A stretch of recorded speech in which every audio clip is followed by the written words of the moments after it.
اهلا بكم ومرحبا بكم معايا في فيديو جديد. اليوم اقتراحي غادي يكون هذا الميني كيك اللي راكم تشوفوا فيه، اللي يقدم مع العصائر ولا اللي يجي ولا في مناسبات بزاف تاع افراح تاع احتفالات تاع الباك راه جاي. الله ينجحك اولادنا ان شاء الله وبنياتنا.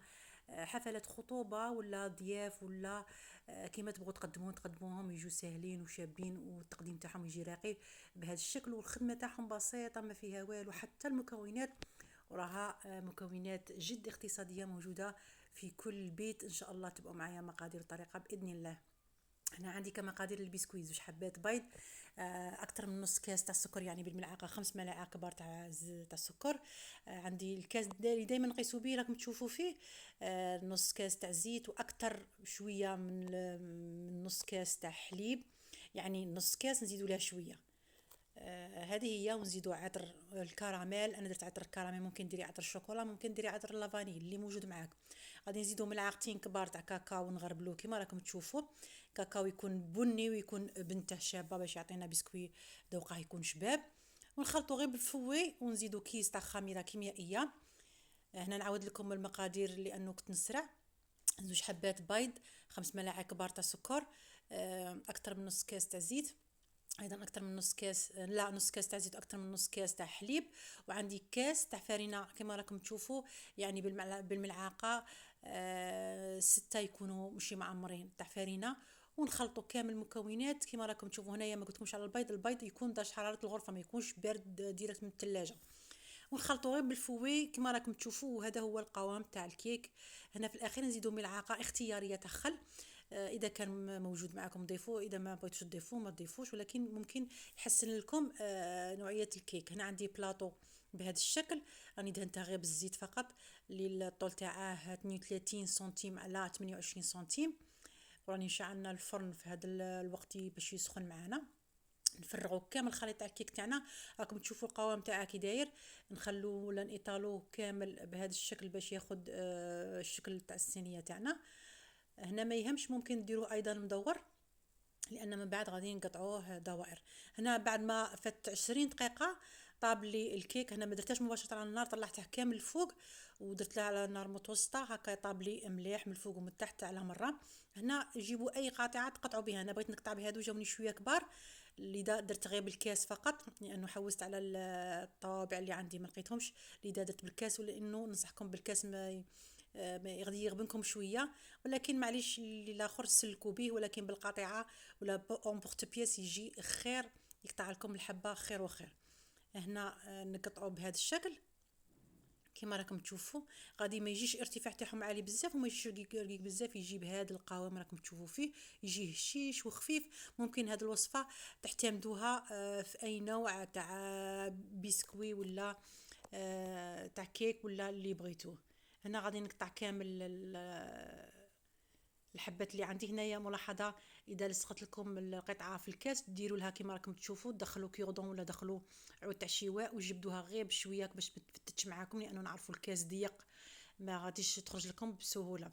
كما قلت لكم اذا كان عندكم قاطعه يكون خير وخير. هنا قطعت لي 12 قطعه، يعني كميه لاباس بها.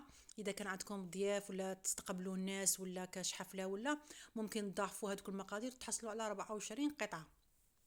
طبعا تسربوهم مع عصير مع امور واحد الاخرى، غادي تجي شابه بزاف وراقيه في التقديم تاعها.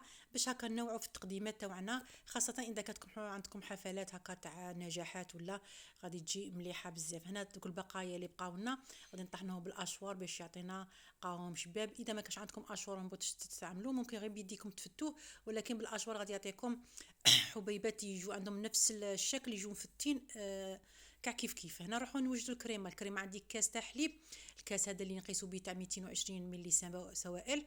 عندي زوج مغارف ماشي معمرين راكم تشوفوا تاع السكر، اللي ما يبغي اللي يبغي الحلاوه اقل ممكن ديري غير ملعقه معمره. عندي ملعقه تكون بومبي تاع نشا مايزينا، ونخلطوها غير بالفوي ونحطوها فوق النار حتى تقل معنا بالتحراك المستمر. خرجوها من النار، نزيدوا ملعقه صغيره تاع لافاني وملعقه صغيره تاع مارغرين كما راكم تشوفوا، ونخلطوا كي راها حاميه الكريمه تاعنا، غادي المارغرين ولا الزبده تاعنا غادي تذوب. هذه هي كمرحله اولى. غادي نفرغوها في اناء هذه الكريمه تاعنا، طبعا غادي نديروها كريمه دبلومات اللي هي هاد الكريمه ونخلطوها مع الكريمه الشونتي. دوك نشوفوا الطريقه والمراحل تاعها والملاحظات اللي نقول لكم عليها.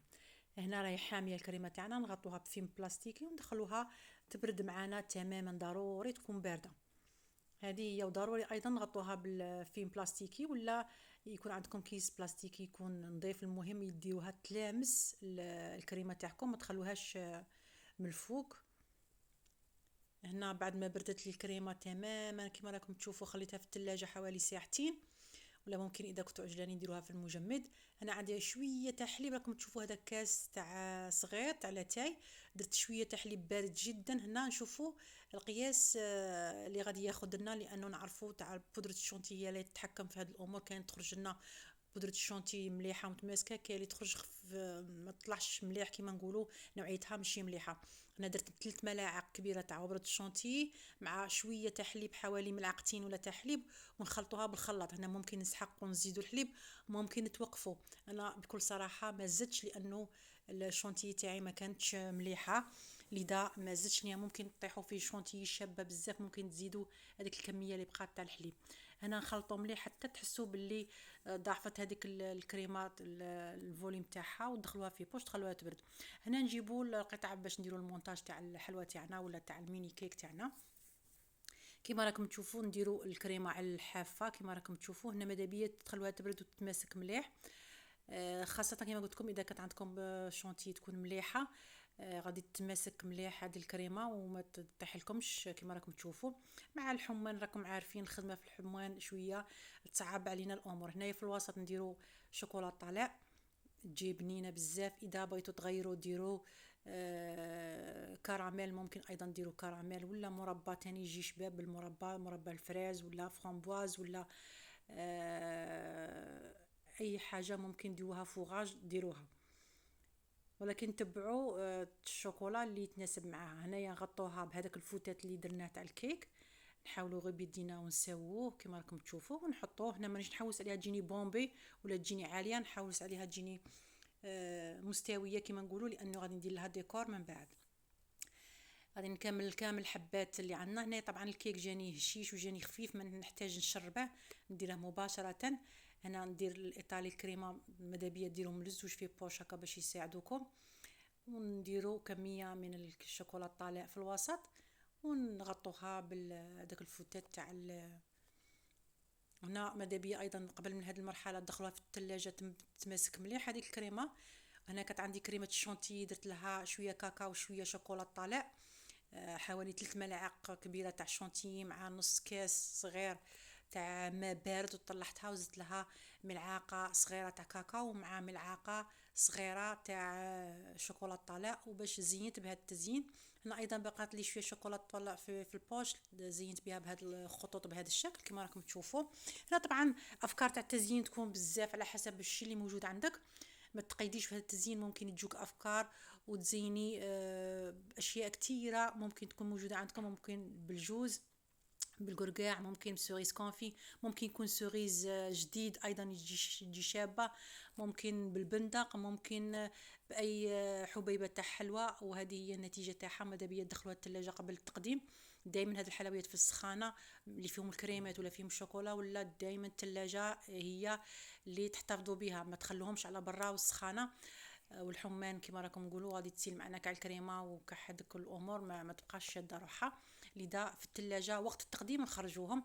وهذه هي نتيجه تاعهم النهائيه. انا زينتهم بهذا الورود تاع عجينه السكر، درت ورود عاديه غير بيدي صنعتهم، وجاو شابين هكا، جزات فيهم النص كما نقولوا، لمسه اختياريه، ولكن عند اضافتها تجي حاجه شابه بزاف بريزونطابل عند التقديم تاعها. انا كتحت لكم باش تشوفوا الحبه تاعنا راهي هشيشه وخفيفه وايضا بنينه بزاف. ممكن تقدميها في ليكيسات، ممكن تقدميها في هذوك تاع التقديمات تاع لي بسكوي غولي، ولا تاع الميني كيك، ولا تاع لي طرونش، ولا كيما تبغي قدميها. مع عصير بارد ولا جو بارد ولا مشروبات غازية غادي تجي رائعة بزاف كما قلت لكم في حفلاتكم ولا تقديماتكم ولا أي مناسبة خطوبة ولا أي مناسبة تاع فرح. إن شاء الله يدوم أفراح أفراحكم في كامل البيوت الجزائرية. نقول لكم هذه هي وصفتي نهار اليوم، بقاو على خير، اللقاء، سلام.